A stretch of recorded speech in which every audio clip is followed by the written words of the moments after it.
जाम निंदो सिंध जी ॾेही तारीख़ में समन जे दौर खे वॾी अहमियत हासिल आहे। समन जामन सही माना में इस्लामी दौर अंदरि सिंध जी वतनी तश्कील कई। सुलह साथ सां गॾु उन इल्म ऐं अदब, मुईशत ऐं आर्ट जे वाधारे लाइ कमु कयो। समन हाकमन वॾी हिम्मत ऐं जुरत ॾेखारी, अमन अमान जी सूरत हाल सुधारे ऐं ज़राइत खे हथी ॾेई इक़्तिसादी बहितरीअ जा इम्कान पैदा कया। अहिड़ीअ रीति हिंदी नंढे खंड में ख़ुशहाल सिंध निसरी निर्वार थी। हिन दौर में सिंध जूं सरहदूं कुशादियूं बि हुयूं त महफ़ूज़ बि रहियूं। समन जे अटकल 19 हुकुमराननि सिंध ते राज कयो, जंहिंमां जाम निज़ामुद्दीन पंहिंजे इंतिज़ामी सलाहियतुनि, परहेज़गारी, इंसाफ़ परवरी ऐं रहम दिलीअ जे करे मशहूर आहे, जंहिंखे सिंध जा रहाकू क़ुर्ब ऐं मुहबत मंझां जाम निंदो सॾींदा हुआ ऐं अञा ताईं बि संदसि नाले जी इहा तख़फ़ीफ़ बदस्तूर मुरविज ऐं मशहूर आहे। जाम निज़ामुद्दीन समन जे ख़वानवादीअ जो आख़िरी ऐं आज़ाद सिंध जो पोयों ताजदार हो, जंहिं रबिउल अवल 866 हिजरीअ खां 914 हिजरीअ ताईं न सिर्फ़ मुल्क मथां फरमारवाई कई, बल्कि माण्हुनि जे दिलयुनि ते बि बादशाही कई। इन करे हू सिंध जो अवामी किरदार बणिजी वियो।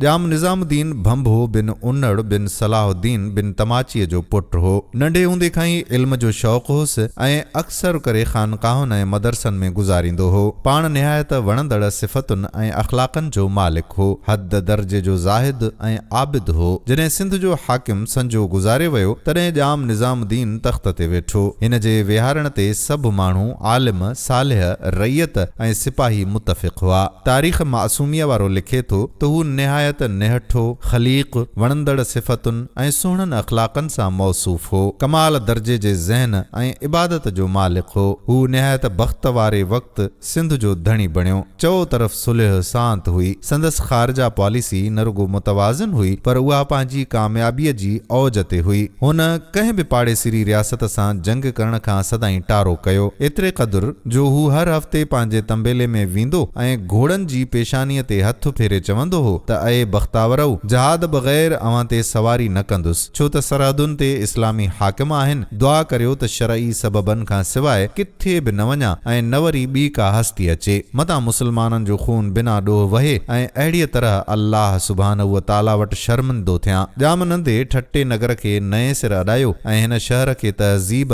ऐं तमद्दुन जो मर्कज़ बणायो। हिते कई ख़ानकाहूं, मकतब ऐं मदरसा क़ाइमु कया विया। मुख़्तलिफ़ क़िस्मनि ऐं दर्जनि जे माण्हुनि जे लाइ जुदा जुदा पाड़ा ऐं मुहल्ला ठहिराए शहर खे नओं रूप ऐं जदीद ढंग में तामीर कयो ऐं संदसि कोशिशुनि खां पोइ ही शहर इल्म ऐं अदब में बग़दाद ऐं दमिश्क जी ॾिख ॾियणु लॻो। संदसि दौर में इस्लाम जी इशाअत ऐं नबवी सुन्नत जी पैरवी थी। मदरसा शागिर्दनि सां पुर ऐं मस्जिदूं नमाज़ियुनि सां भरियल हूंदियूं हुयूं। जाम पाण बि नेक ऐं परहेज़गार हूंदो हो। संदसि पाकबाज़ी, ज़ुहद ऐं तक़वा जूं कई कहाणियूं मशहूर आहिनि। तारीख़ में उन जा केतिराई मिसाल महफ़ूज़ आहिनि। क़ाज़ी अब्दुल्लाह जी जनाज़े नमाज़ जाम निंदे सिर्फ़ इन करे पढ़ाई जो पाण समूरी ज़िंदगी में बावज़ू रहियो ऐं कॾहिं बि पंहिंजी ओघड़ कान ॾिठी। ठट्टे में केतिराई पीर, फ़क़ीर, सूफ़ी ऐं बुज़ुर्ग मौजूद हुआ, लेकिन उहे वस्फ़ूं फ़क़ति सिंध जे हिन सुल्तान में मौजूद हुयूं। इन ये तक़वा ऐं परहेज़गारीअ सबबि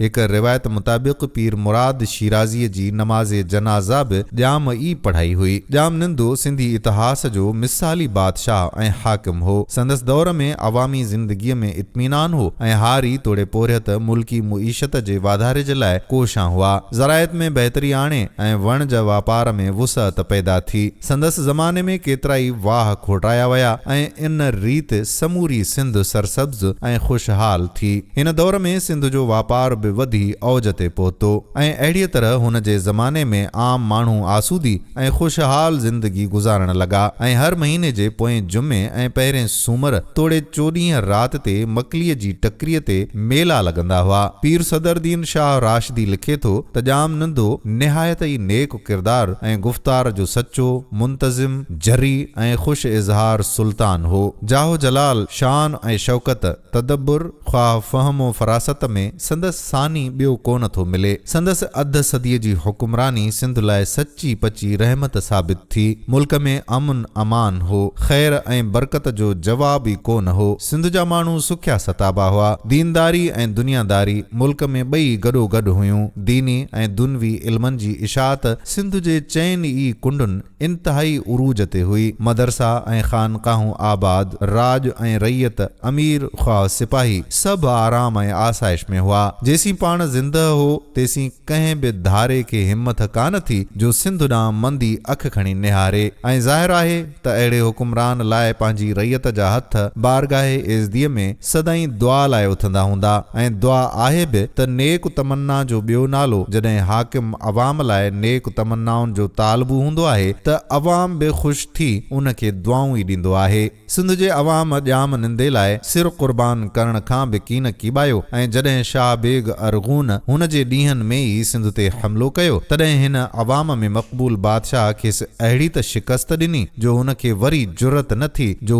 सिंध ते ॼाम जे ॾींहंनि में काह करे सघे। सिंध जो इहो दीनदार, सुलह पसंद, आदिल ऐं मुहिबे वतन 914 हिजरीअ में गुज़ारे वियो। संदसि हुकूमत जो अरसो 40 साल हो। संदसि मक़बरो मकलीअ जे परें किनारे ते आहे जंहिं ते उकर जो बहितरीन कम थियल आहे। अॼु बि संदसि रोज़े ते सिंध जो अवाम हाज़िर थी पंहिंजे प्यारे ऐं मक़बूल हुकुमरान जी अक़ीदत में प्यार ऐं मुहबत जा गुल निछावर कंदो आहे। अल्लाह खां दुआ आहे त अल्लाह पाक असांजे हिन हुकुमरान जी मग़फ़िरत फ़रमाए। आमीन।